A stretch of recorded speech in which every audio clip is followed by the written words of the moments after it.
11장 2절부터 15절입니다. 마태복음 11장입니다. 제가 갖고 있는 성경으로 16페이지입니다. 신약성경 16페이지입니다. 여러분께 봉독해 드리겠습니다. 요한이 옥에서 그리스도께서 하신 일을 듣고 제자들을 보내어 예수께 여짜오되 오실 그이가 당신이 오니까 우리가 다른 일을 기다리오니까 예수께서 대답하여 이르시되 너희가 가서 듣고 보는 것을 요한에게 알리되 맹인이 보며 못 걷는 사람이 걸으며 나병 환자가 깨끗함을 받으며 못 듣는 자가 들으며 죽은 자가 살아나며 가난한 자에게 복음이 전파된다 하라. 누구든지 나로 말미암아 실족하지 않은 자는 복이 있도다 하는지라 하시느니라. 그들이 떠나매 예수께서 무리에게 요한에 대하여 말씀하시되 너희가 무엇을 보려고 광야에 나갔더냐? 바람에 흔들리는 갈대냐? 그러면 너희가 무엇을 보려고 나갔더냐? 부드러운 옷 입은 사람이냐? 부드러운 옷을 입은 사람은 왕궁에 있느니라. 그러면 너희가 어찌하여 나갔더냐? 선지자를 보기 위함이었더냐? 옳다. 내가 너희에게 이르노니 선지자보다 더 나은 자니라. 기록된 바 보라 내가 내 사자를 내 앞에 보내노니 그가 내 길을 내 앞에 준비하리라 하신 것이 이 사람에 대한 말씀이니라. 내가 진실로 너에게 말하노니 여자가 낳은 자 중에 세례 요한보다 큰 이가 일어남이 없도다. 그러나 천국에서는 극히 작은 자라도 그보다 크니라. 세례 요한이 때부터 지금까지 천국은 침노를 당하나니 침노하는 자는 빼앗느니라. 모든 선지자와 율법이 예언한 것을 요한까지이니 만일 너희가 즐겨 받을진대 오리라 한 엘리야가 곧 이 사람이니라. 귀 있는 자는 들을지어다. 아멘. 네, 시간에 우리 중보기도 내용 갖고 우리 잠깐 기도하고 말씀 전하겠습니다. 주보에 나와 있는 중보기도 내용 가지고 우리 잠깐 기도하도록 하겠습니다. 사랑과 은혜가 충만하신 아버지 하나님, 사랑하는 성도들, 아버지 중보기도 10부제를 통하여서 항상 기억하고 아버지 하나님이여 한 달에 3번 이상은 꼭 말씀을 붙들고 기도하는 시간을 가질 수 있도록 여호와 하나님 도와주시옵소서. 저희 교회 올 한 해 즐겁고 기뻐하는 교회를 위해 아버지여 나왔습니다. 하나님, 아버지 마음에 불평과 불만이 아니라 항상 주의 전에 나와 우리의 마음이 주께 돌아오고 아버지 주께 나오지 못했던 영혼들이 주께 돌아오는 것이 정말 우리가 기쁘고 아버지여 즐겁고 기뻐하는 것이 마땅하지 아니하냐라는 주의 말씀처럼 그 마땅한 바를 행하지 못하는 우리가 아니라 진실로 하나님과 더불어 기뻐하고 즐거워하는 우리가 되게 해주시고 개인의 경건 생활을 굳건히 붙들게 하여 주시고 아버지 선포되는 말씀의 은혜와 공예배의 회복과 가정 교회의 개축을 위해 기도합니다. 우리 가정에 하나님 예배를 시작할 수 있도록 아버지 도와주시고 믿음의 아버지여 믿음의 가정을 통하여서 우리의 가정들이 하나님께 예배하는 귀한 처소가 될 수 있도록 하나님 도와주시옵소서. 하나님 목사인 저와 장로님과 직분자들의 가정의 평안과 믿음의 성장과 복음화를 위해 기도합니다. 우리 청년부 또 남녀 전도의 총회와 부흥과 22년 예결산의 은혜를 위해 기도합니다. 섬기는 나우스, 오만, 태국, 참국, N국 다문화 가정의 구원과 또 그들의 사명 감당을 위해 기도합니다. 아버지 교육위원회 모임에 은혜 주시고 재건신학원의 학생의 모집과 재건교회 부흥을 위해 기도합니다. 한국의 회개와 이 땅의 우상과 이단을 몰아내 주시옵고 경제 회복을 위해 기도합니다. 코로나19의 확산을 막아주시고 일상 회복과 20대 대통령 선거의 분별을 위해 기도합니다. 주님 도와주시옵소서. 힘든 상황인 전 여성과 어린이들의 해를 끼치지 않는 해끼치는 환경들을 막아주시옵고 전 세계 그리스도인이 합력해 선을 이루고 땅끝까지 복음을 전파될 수 있도록 성령 하나님 도와주시옵소서. 하나님 아버지 감사드리며 우리 주 예수님의 이름으로 기도드립니다. 아멘. 네, 주의 전에 나오신 여러분을 예수님의 이름으로 환영합니다. 앞뒤 좌우로 우리 참 잘 오셨습니다. 잠깐 우리 인사하고 말씀드리겠습니다. 참 잘 오셨습니다. 반갑습니다. 네, 반갑습니다. 네, 참 잘 오셨습니다. 네, 오늘은 대강절 세 번째 주이며 12월 둘째 주는 성서 주일입니다. 우리나라는 1954년 이래 12월 둘째 주일을 성서주일로 정해서 성경을 주신 하나님께 감사하면서 이를 보다 더 잘 이해하기 위해 힘쓰고 또 구원의 진리가 기록된 성경을 더 널리 전하기 위해 다짐하는 주일로 지킵니다. 저희 교회에서도 내년에 상반기 하반기를 나눠서 성경 쓰기를 시행해 볼 거고 또 내년 초부터 성경 읽기를 시작하셔서 성경을 많이 잘 읽으신 분들은 내년 이맘때 또 시상도 하고 기쁨을 주시는 여러분이 되었으면 좋겠습니다. 지금은 세상은 아기 예수님의 성탄을 기다리기보다 어쩌면 코로나 확진자가 줄고 또 마스크를 벗을 날을 손꼽아 기다리는 듯합니다. 코로나 이전의 그 당연한 일상이 이제는 우리가 기다리는 때가 되었습니다. 그렇고 보면 지금을 감사하는 것이 얼마나 복된 일인지 모르겠습니다.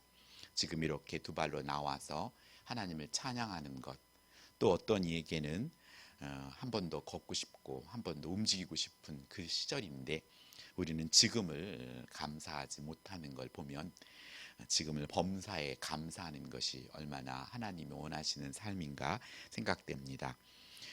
지금의 전염병은 한순간에 생긴 것이 아니고 하나님께서 창조한 이 자연을 잘 관리하라는 책임을 우리 인간들은 좀 등한시했고 하나님보다 더 사랑하는 우상을 섬기는 이기적인 욕망이 쌓여서 만들어낸 고난일 것입니다.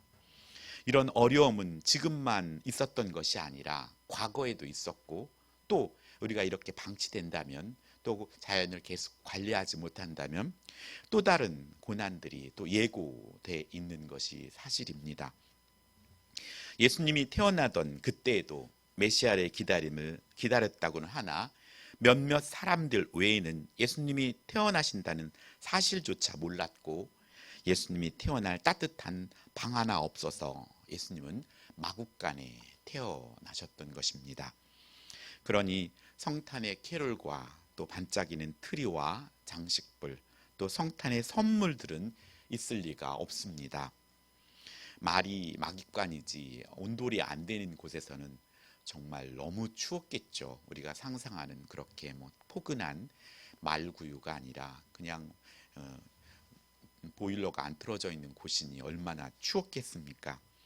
단지 동방박사 세 사람이 아기 예수를 찾아와서 경배하고 예물을 드렸고 들에서 양을 치던 목동들이 경배하였을 따름입니다.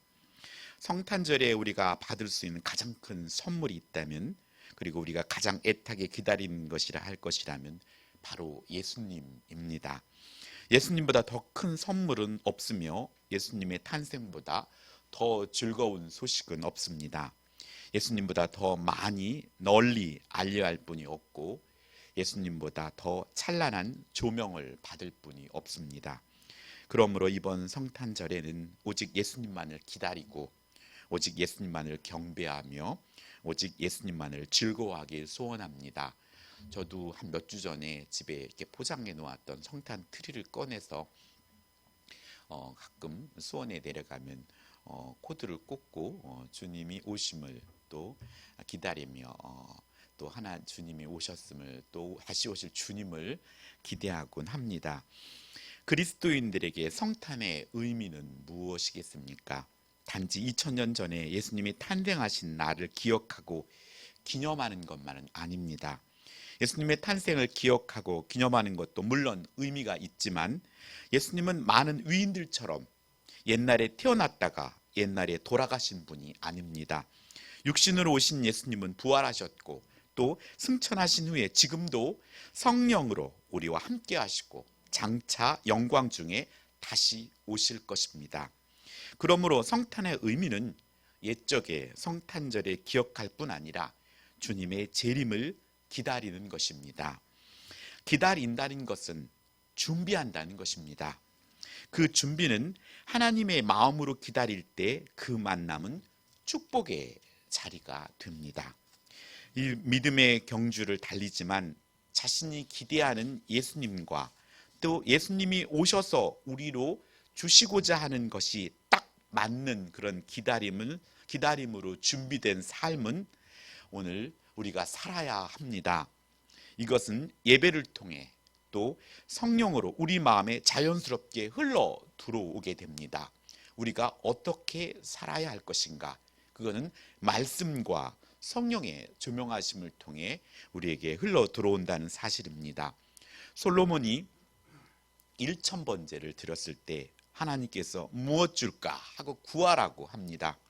그때 솔로몬은 다른 것들을 구하지 않고 듣는 마음, 지혜를 구함으로써 하나님 마음에 합한 것을 구함으로 모든 것을 더하는 복을 받게 됩니다. 하나님은 우리에게 무엇이든지 주고 싶어 하십니다. 하지만 그것을 주고 싶은 것을 받을 준비가 되어 있느냐, 그것이 우리의 상태인 것입니다. 그런데 우리는 그것을 하나님이 주시고 싶은 것, 그 외의 것들을 우리가 관리하고 사용할 수는 없으면서도 그걸 자꾸 조른다면 그건 하나님께는 안타까운 일인 것입니다. 그래서 기도가 지연되는 것도 응답이고, 조금 때로는 안 주시는 것도 응답이고, 또 옳다구나, 내가 너에게 주고 싶은 것을 네가 지금 구하는구나 하고 즉시 응답해 주시는 것도 응답입니다. 이렇게 우리는 주는 분의 마음을 아는 것, 이것을 위해 우리는 성경을 읽고 또 성경의 조명하심을 통해 말씀을 깨달아가야 합니다. 그래서 기도는 내가 달라고 하는 것이 아니라 하나님이 주시고 싶은 것을 깨달아가는 것, 때로는 내게 어려움이 닥칠 때 주님의 자리로 나아가서 기도의 깊이를 내려가면서 지금 하나님이 나에게 원하고 주시고 싶은 것이 무엇이구나, 그걸 하나님께 구하는 것, 그것이 하나님이 기뻐하는 기도입니다. 그래서 기도의 깊이를 더 깊이 내려가서 내 것만 원하다가 하나님이 그거 아니고 말하고 싶은데 벌써 그 자리를 떠나는 경우가 많이 있죠. 그리고 그것을 안 주시면 시험에 들고, 이것이 어린아이 같은 신앙이지요. 그래서 우리는 더 깊이 하나님의 말씀을 읽고 묵상하면서 하나님을 더 알아가는 저와 여러분이 되기를 소원합니다. 그런데 오늘 본문은 고뇌하는 세례 요한의 모습을 보여줍니다. 세례 요한은 예수님의 탄생과 맞물려 등장합니다. 예수님이 마리아에게 성령으로 잉태되어 6개월 전 세례 요한은 천사의 예언과 함께 엘리사벳에게 잉태되었습니다. 그때부터 예수님의 길을 예비하는 자로서 광야에 외치는 자의 소리로 소명을 감당하게 됩니다. 세례 요한은 예수님께서 마태복음 11장 11절에 여자가 낳은 자 중에 요한보다 큰 이가 일어남이 없도다 라고 이야기할 만큼 위대한 인물입니다. 예수님께서 세례 요한을 엘리야와 연결시켜 말씀합니다. 오늘 17장 11절로 13절에는 예수께서 대답하여 이르시되 엘리야가 과연 먼저 와서 모든 일을 회복하리라. 내가 너희에게 말하노니 엘리야가 이미 왔으되 사람들이 알지 못하고 임으로 대우하였도다. 인자도 이와 같이 그들에게 고난을 받으리라 하시니 그제서야 제자들이 예수께서 말씀하신 것이 세례 요한인 줄을 깨달으니라 하고 말씀합니다. 세례 요한은 엘리야의 모습처럼 낙타옷을 입고 허리에 가죽띠를 띠고 메뚜기와 석청을 먹고 때로는 금식하면서 광야에서 하나님의 나라를 전파했습니다. 그는 회개하라, 천국이 가까워 왔느니라 하며 요단강에서 회개의 세례를 베풀면서 주님이 오실 것을 예비했습니다. 마태복음 3장 3절은 그는 선지자 이사야를 통하여 말씀하신 자라. 일렀을 때 광야에 외치는 자의 소리가 있어 이르되 너희는 주의 길을 준비하라, 그가 오실 길을 곧게 하라 하는 사명을 가진 사람입니다.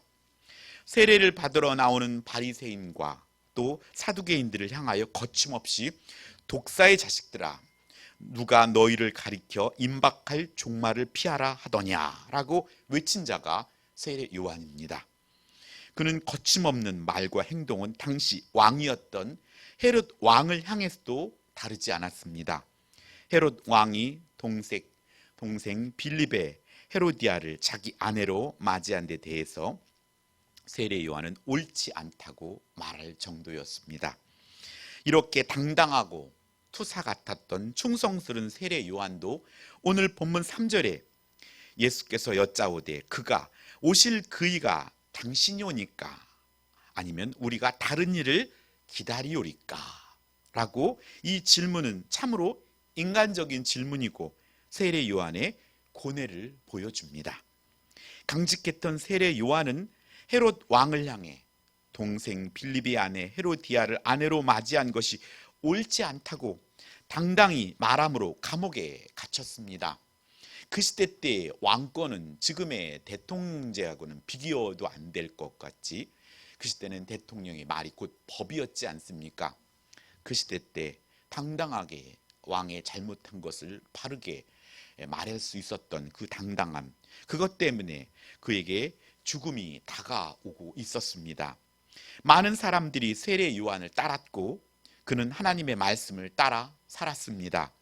하나님께서는 이스라엘 백성으로 그토록 기다렸던 메시아를 자신의 손으로 세례를 베풀고 보라 세상 죄를 지고 가는 하나님의 어린 양이로다 라고 선포했음에도 불구하고 왜 흔들리는 것처럼 보이는 것일까요?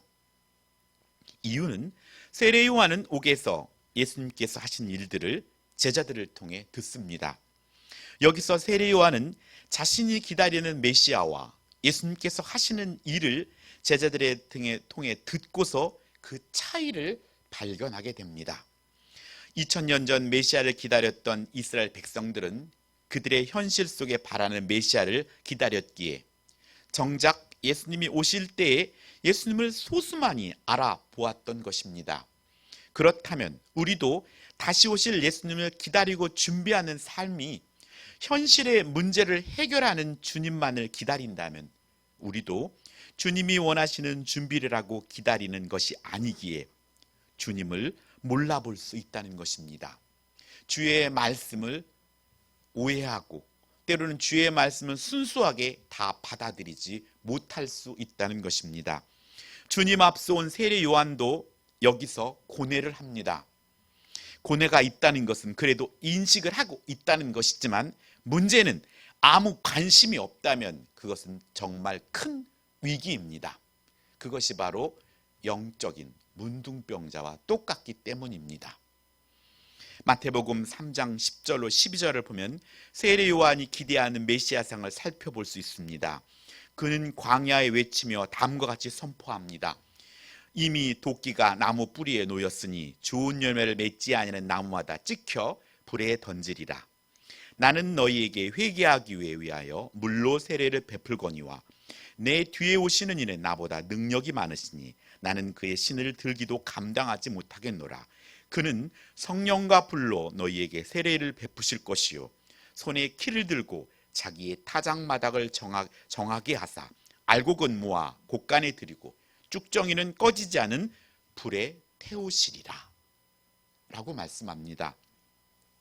세례 요한이 기다리는 메시아는 손에 키를 들고 타작마당을 정하게 하시고 알곡은 모아 꼭 곳간에 들이고 쭉정이는 꺼지지 않는 불에 던지는 분이었습니다.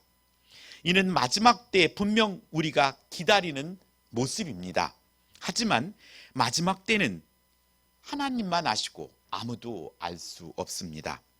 그때까지 우리의 기다림은 어떤 기다림이어야 합니까? 세례 요한은 나는 죽어도 좋다. 이제 예수님이 하실 것이다. 이제 바톤을 예수님께 넘겼다는 것입니다. 그리고 그가 모든 걸 심판하시고 알곡과 쭉정이를 나눌 것이다. 아마 그런 기대로 예수님을 바라보았을 것입니다. 그는 감옥에서 죽음이 임박해 옴을 느끼면서 승리의 소식이 다가오길 간절히 바랬을 것입니다. 아니 어쩌면 승리의 소식과 더불어서 자신도 감옥에서 극적으로 구출되고 해피엔딩을 기대했을지 모릅니다. 그런데 세례 요한이 기다리던 그런 이야기는 들려오지 않습니다. 도리어 자신의 기대와는 전혀 다른 소식이 전해옵니다. 예수님의 입에서 선포하는 되는 말씀은 가난한 자는 복이 있다는 말씀입니다. 화평케 하는 자는 복이 있다는 말씀입니다. 노하지 말라고 말씀하시고 또 비판하지 말라고 말씀하시며 악한 자들을 대적하지 말라고 말씀하시고 구제를 은밀히 행하라고 말씀하시고 또 금식으로 기도하되 외식하지 말라고 말씀합니다. 예수님의 사역과 함께 시작될 영적인 전투와 심판을 내심 기대했던 세례 요한에게는 받아들이기 어려운 말씀이었습니다. 심판이 아닌 화평의 말씀이었습니다. 이 땅에서 온전하고 바르게 비판하지 않고 또 화평을 추구하며 노하지 말고 은밀하게 구제하며 살아가는 법을 가르치는 예수님의 말씀이 마땅히 세례 요한에게 여겨질 리 없었습니다. 그는 지금 생명이 경각에 달려 있습니다. 더욱이 예수님께서 하시는 일도 그러했습니다. 심판해야 할 마당에 알곡과 쭉정이를 나누어야 할 이 마당에 병자를 고치는 일이 무슨 의미가 있는가 하는 마음이 들었을 것입니다. 그래서 세례 요한은 예수님에게 자신의 제자를 보냅니다. 그리고 묻습니다. 오실 그이가 당신이 오니까 우리가 다른 일을 기다리오리까? 이 무릎은 다시 오실 주님을 기다리는 우리에게도 있습니다. 오실 주님으로 우리는 만족해야 합니까? 아니면 우리가 다른 것들을 더 채워야 만족할 수 있습니까? 주님 한 분만으로 만족하지 못하고 무언가 자꾸 우리 뭐에게 더가 있어야 만족하는 것입니까?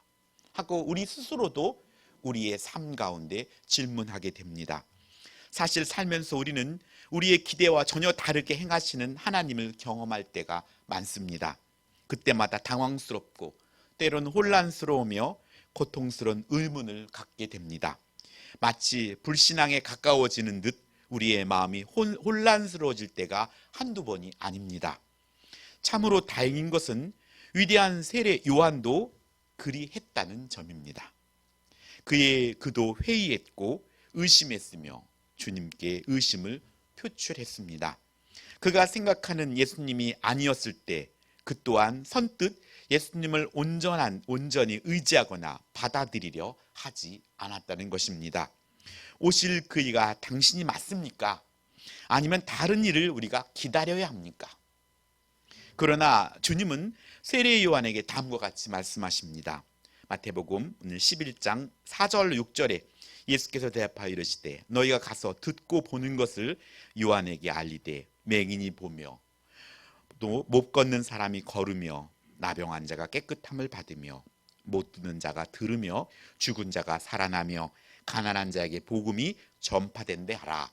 누구든지 나로 말미암아 실족하지 아니하는 자는 복이 있도다 하는지라 라고 말씀합니다. 세례 요한은 제자들을 통해 예수님께서 하시는 일을 듣고서 의문을 갖고 주님께서 제자들을 보냈죠. 그런데 그런 그에게 예수님은 자신이 하시는 일을 다시 정확하게 세례 요한에게 말씀하고 있는 것입니다. 그런 뒤에 더 귀한 말씀을 덧붙입니다. 6절에 누구든지 나로 말미암아 실족하지 아니하는 자는 복이 있도다.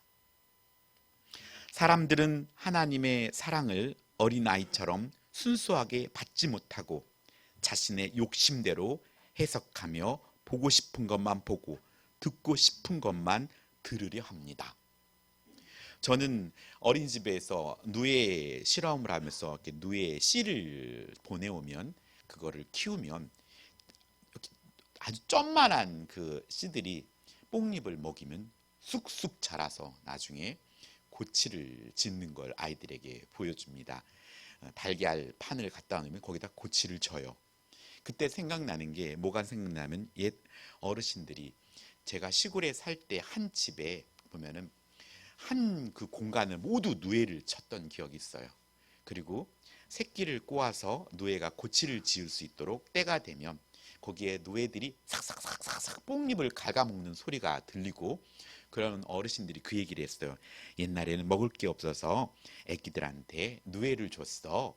그러면 애기가 누에를 혓바두면 쏙 먹어버린다는 거예요. 얼마나 끔찍하고 징그럽지만 그랬다는 거예요. 이 손가락만한 누에를 그게 영양 먹을 게 없으니까 주면 애기는 그게 뭔지 모르고 그냥 쪽 빨아먹는 것이죠. 우리가 보면 아유 그거는 벌레인데 그거는 돈을 줘도 주고 먹으래도 못 먹을 판인데, 애기들은 주면 그냥 먹는 거예요. 엄마가 독을 주면 독을 먹을 것이고 우유를 주면 우유를 먹을 것이고, 그렇듯이 하나님이 주신 것을 순수하게 그렇게 받아들이지 못하고 우리가 재는 것이죠. 아, 이건 내가 좋아하는 것, 이건 내가 안 좋아하는 것 하면서 우리도 말씀에 편식을 한다는 것입니다. 어쩌면 어린 아이처럼 순수하다는 것은 신앙이 어린 아이처럼 낫다는 것이 아니라, 그렇게 주시는 것을 아멘 하고 그냥 받아 먹는 그 순수함, 그리고 어린 아기가 어머니를 찾듯이 부모를 찾듯이 의지하듯이 그렇게 하나님을 의지하라는 말씀인 것입니다. 오늘 예배는 하나님께 나아가 하나님과 접속하는 것입니다. 제가 성경 말씀을 이렇게 인터넷 보다가 이 접속이라는 말에 큰 은혜를 받았어요. 그래, 접속한다. 오늘 우리들이 많은 곳에 이 접속이라는 단어가 스마트폰을 사용하면서 우리에게 익숙합니다. 우리가 보고 싶은 걸 찾고 유튜브를 찾아서 누르면 접속되고, 지금 오늘 이 예배도 재건 남술계를 치면 아니면 링크됐던 걸 누르면 접속되는 것이죠. 그러면 그 보고 있는 것들이 어떻게 구글이든 어딘가에 카운트가 돼요. 내가 그 무선으로 보고 있는 것을 한 사람, 두 사람, 세 사람이 보고 있다는 것이 체크가 된다는 거예요. 그건 놀라운 과학 기술이죠. 이 시대도 어느 구석엔가 저희 재건남스럽게 예배를 시청하고 있으면 한 사람, 두 사람 카운트가 된다는 거예요. 이렇게 우리의 문명도 어느 곳에서 이걸 보고 있는 것, 듣고 있는 것을 카운트가 되는데, 하나님께는 정말 우리 머리카락까지 세신바 된다는 말이 불가능한 것일까요? 하나님께는 모든 것이 가능하고 우리의 생각과 우리의 중심을 하나님은 보고 있다는 것이고 듣고 있다는 것이죠. 그것을 하나님께서 즉시 심판했다면, 즉시 정죄했다면 우리는 이곳에 앉아 있을 수가 없어요. 너무 부끄럽기 때문이죠. 오늘 우리가 스마트폰에 번호를 누르고 상대와 접속하듯이 우리는 우리의 패스워드는 할렐루야, 아멘 하면서 하나님께 접속되어질 때 하나님으로부터 하나님이 보여주시는 것, 또 들려주시는 것을 믿고 순종하여서 하나님께 영광을 올려드리는 삶을 결단하는 것입니다. 그것이 예배입니다. 사랑하는 성도 여러분, 예수님이란 그 이름은 우리를 결코 실족시킬 수 있는 이름이 아닙니다. 예수님, 이 이름은 세상 어느 누구에나 희망이 됩니다. 우리가 생각한 대로 되지 않아도, 우리가 원하는 대로 되지 않아도 예수 그 귀하신 이름은 여전히 우리의 소망입니다. 그리고 또 희망이라는 것입니다. 병든 자에게, 또 죽어가는 자에게, 눈먼 자에게도, 심지어 죽은 자들에게도 예수님의 이름은 신실한 이름이라는 것입니다. 오늘도 예수님이 바로 그 일을 하고 계시고 우리를 통하여 그 일이 이루어지길 원하신다는 것입니다. 사실은 세례 요한에게 전하라고 요한의 제자들에게 말씀하십니다. 요한의 제자들이 돌아가자 무리를 향해서 예수님은 세례 요한에 대해 말씀합니다. 11장 7절로 11절에 예수님은 자신이 하는 일과 자신이 기다리는 메시아사에 고뇌하는 세례 요한을 책망하시지 않습니다. 도리어 요한에 대해 여자가 낳은 자 중에 이보다 큰 이가 없다고 칭찬해 주시고, 또 세례 요한을 보기 위해 나갔던 무리들을 향해서 너희가 무엇을 보려고 나갔더냐 하고 물으시며, 내가 너희에게 이르노니 선지자보다 더 나은 자니라. 기록된 바 보라, 내가 내 사자를 내 앞에 보내리니 그가 내 길을 내 앞에 준비하려 하리라 하신 것이 이 사람이라 하고 높여 주십니다. 그리고 7절로 8절에 세례 요한은 풍족한 삶을 마다하고 그가 사명을 따라서 광야에서 검소하게 생활하며 주님이 오심을 앞서 준비하는 일을 충성되게 감당했음을 칭찬하고 있는 것입니다. 그러나 덧붙이시면서 천국에서는 극히 작은 자라도 세례 요한보다 크다고 말씀하시는 것입니다. 세례 요한 위대한 선지자임에도 불구하고 우리는 예수님의 보혈의 공로로서 구원받은 백성입니다.